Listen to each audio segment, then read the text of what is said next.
about to bring on the positive vibe.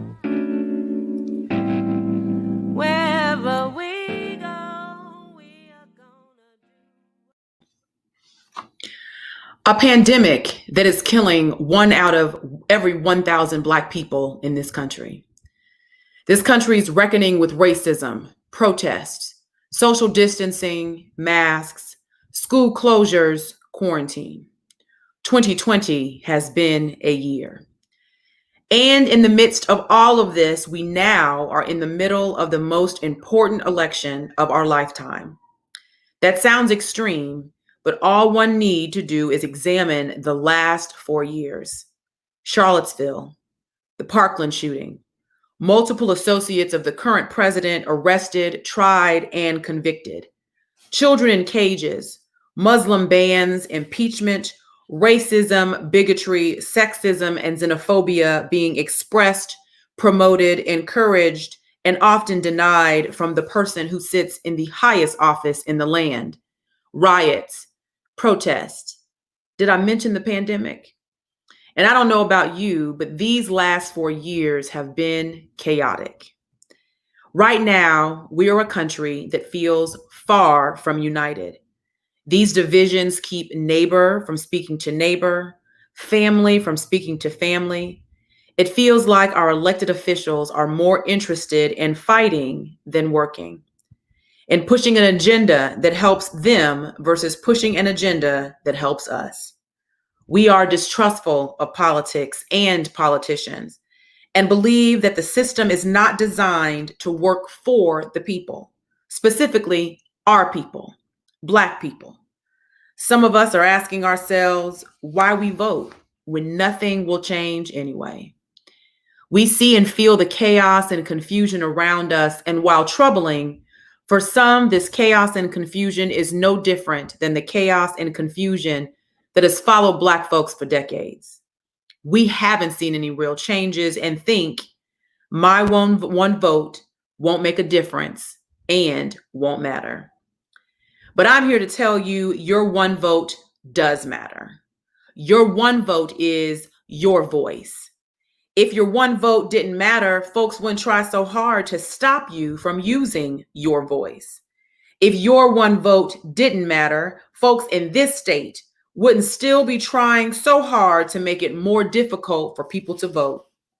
If your one vote did not matter, folks would allow all of the 1.4 million former felons to register to vote and not work so hard to stop what over 60% of the citizens of the state of Florida wanted, to allow those who have paid their debt to society to have full citizenship in this country.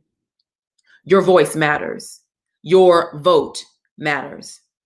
The 15th Amendment of the U.S. Constitution, which was ratified in 1870, granted African American men the right to vote. The amendment states, "The right of citizens of the United States to vote shall not be denied or abridged by the United States or by any state on account of race, color, or previous condition of servitude." Several years later, in 1920, the 19th Amendment gave women, white women, the right to vote.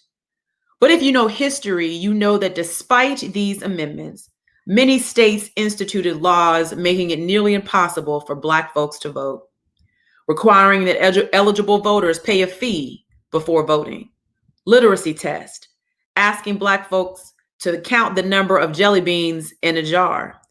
And if these strategies didn't work to keep Black folks from the polls, voter intimidation in the form of violence was the suppression of choice. On Election Day in 1920, for example, white mobs lynched Moses Norman, a Black man in Orlando, and then subsequently burned countless homes in Ocoee, destroying an entire community. All because Mr. Norman attempted to exercise his right to vote. 100 years later, the Ocoee Massacre is still the largest recorded episode of Election Day violence in U.S. history. It wasn't until the passage of the Voting Rights Act of 1965 that Black folks were able to truly vote in this country without fear of violence and intimidation. That is, until now. 55 years after the passage of the Voting Rights Act, 100 years after the Ocoee Massacre, there are still efforts to silence our voices by suppressing our votes, purging of voting rolls, changing polling locations, identification requirements that disparately impact Black and Brown people, limitations on early or absentee voting, creating confusion about the voting process, and in the midst of a deadly pandemic, limiting early voting drop-off locations, closing polling places in predominantly Black communities, and sowing distrust in the voting system. There is an active attempt by leadership in this country to suppress our vote, to keep us from voting. Misinformation and lies are being used to keep us, Black men and Black women, from voting. The rhetoric used tells us that our voices don't matter, that our votes don't matter. White supremacists are publicly encouraged to stand down and stand by. Extremists are encouraged to watch the polls. But I am here on this afternoon to tell every white supremacist, every extremist, every person set on making it more difficult for Black people to vote that we will not be moved. We are sick and tired of being sick and tired. Like those who fought, bled, were beaten and died to ensure we had the right to speak, use our voices and vote, your efforts will not succeed. We will stand in long lines. We will wear our masks.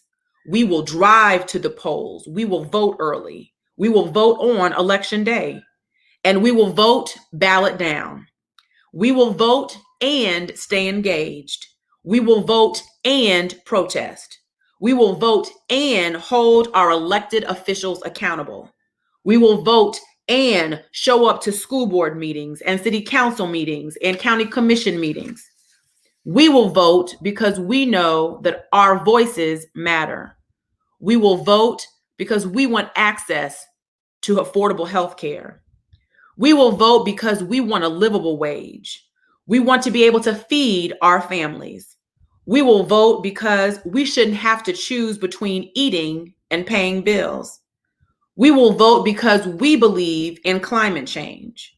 We will vote to dismantle systemic and institutional racism. We will vote and demand real reform in policing. We will vote because we want our children to breathe clean air and drink fresh water. We will vote because we deserve equal access to a quality education for our children. Because we deserve to send our children to school and them not have to do active shooting drills. We will vote because we believe in science.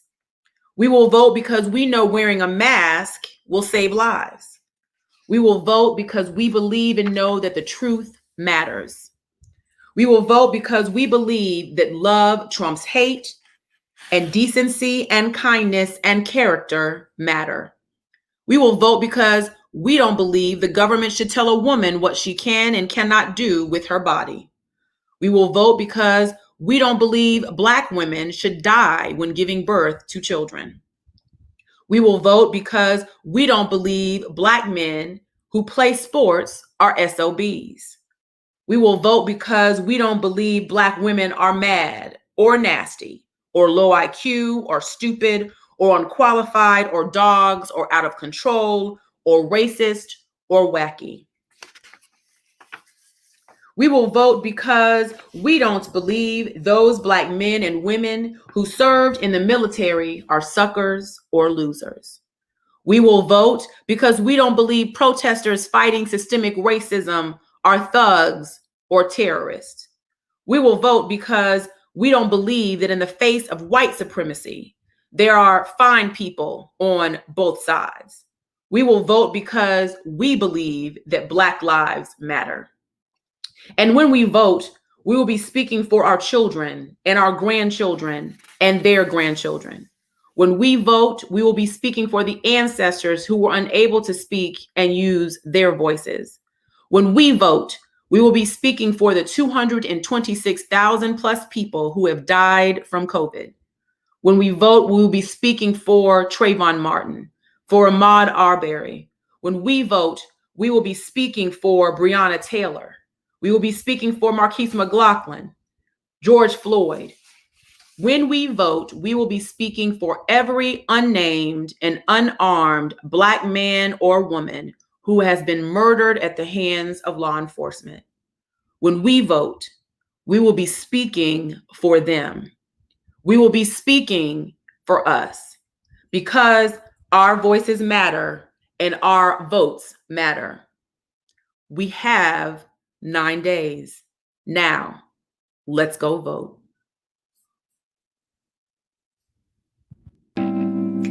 Wherever we go, we about to bring on the positive vibe.